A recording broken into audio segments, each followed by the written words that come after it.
मुद्दे को लेकर आपने एक फिल्म बनाने के लिए सोची? What was the reason behind it? And इसके पीछे कितना रिसर्च हुआ? You see, the brain behind this movie was not mine, but of our revered director, Mr. Lake Tandon. और वो पहले पार्टीशन के पहले शेखुपुरा पाकिस्तान में रहते थे, और जो इस फिल्म की कहानी है वो घटना उन्होंने अपने आँखों से होती देखी है अपने नेबरहुड में।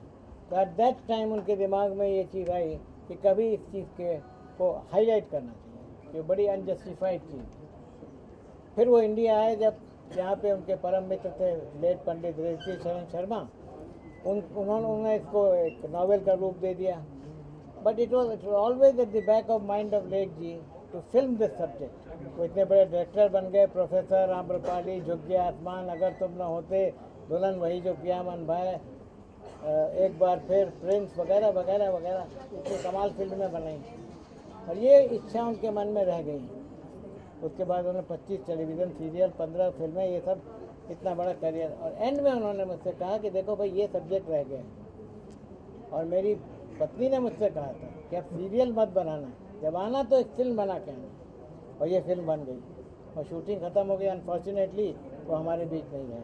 तो ये था, इस वजह से ये बनी। ये असली कारण है इस फिल्म के बनने का। फिर इसके पीछे रिसर्च कितना? बिकॉज एक्चुअली बहुत से लोग, बहुत से मुस्लिम महिला इस चीज़ को, बिकॉज एक रिलीजियस सेंटिमेंट से है, तो कुछ चीज़ पर मानते हैं कि नहीं, this is right, there should be no interference actually, and there are few who are the victimised actually. हर एक का पॉइंट ऑफ व्यू अलग अलग होता है। जो हाँ वही हमारी फिल्म का पॉइंट ऑफ व्यू ये है कि we have to do away with whatever is going on.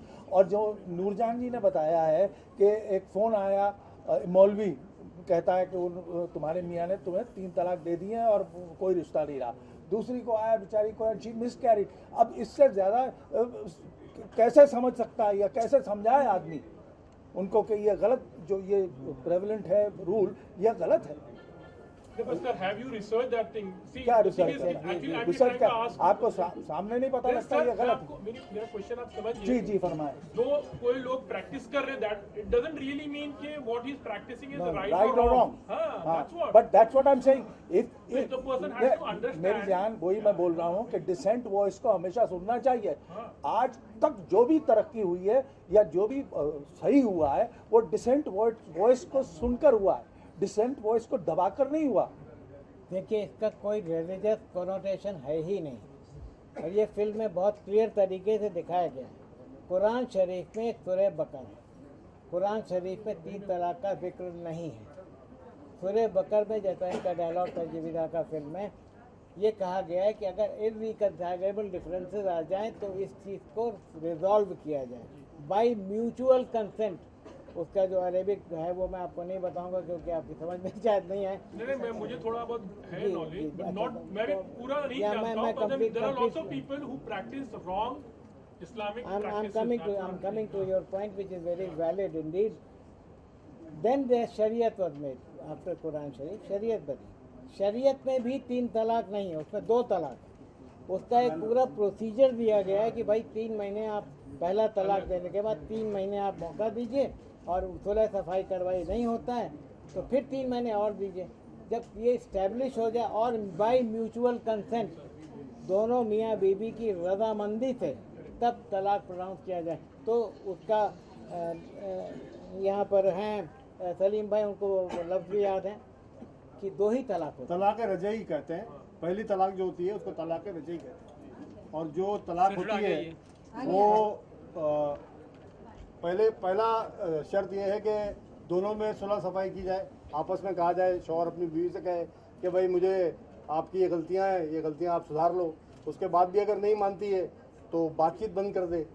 बातचीत बंद करने के बाद भी अगर नहीं मानती है तो बिस्तर अलग अलग कर ले।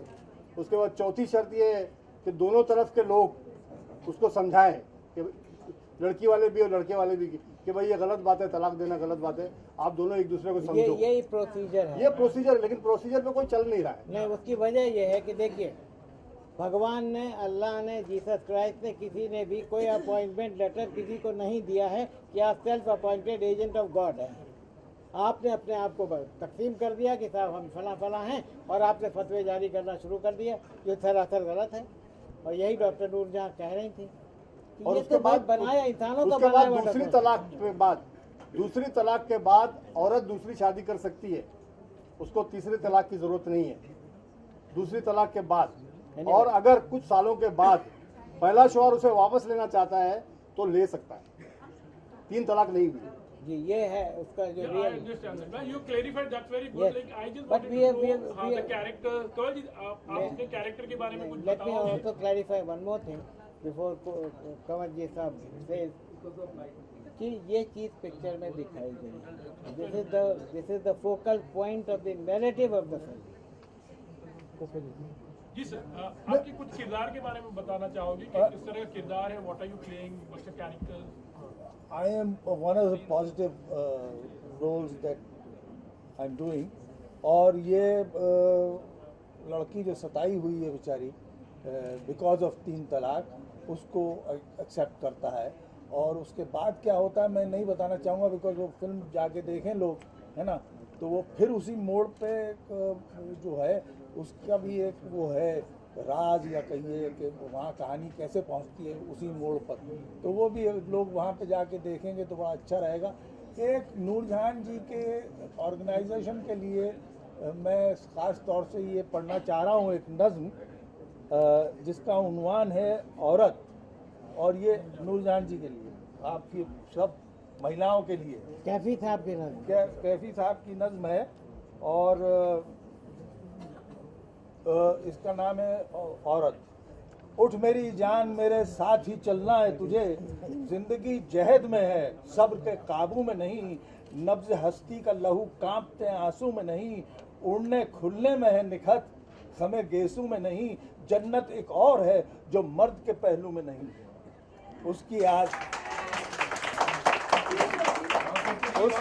उसकी आजाद रविश पर भी मचलना है तुझे, उठ मेरी जान मेरे साथ ही चलना है तुझे, कद्र अब तक तेरी तारीख ने जानी ही नहीं, तुझ में शोले भी हैं बस अश्क फिशानी ही नहीं, तू हकीकत भी है दिलचस्प कहानी ही नहीं, तेरी हस्ती भी है एक चीज जवानी ही नहीं, अपनी तारीख का उन्वान बदलना है तुझे, उठ मेरी जान मेरे साथ ही चलना है। मेरे ख्याल हाँ मैम, आपके किरदार को लेकर जानना चाहूँगी, इस किरदार को निभाते किस तरह का अनुभव और क्या कुछ आपने जाना इस फिल्म के माध्यम से? जैसे कि अभी नूरजहां जी ने बताया कि कितनी एक आयरनी है एक औरत की कि उसको ये सज़ा दी जाती है कि शी इज़ अ वुमन।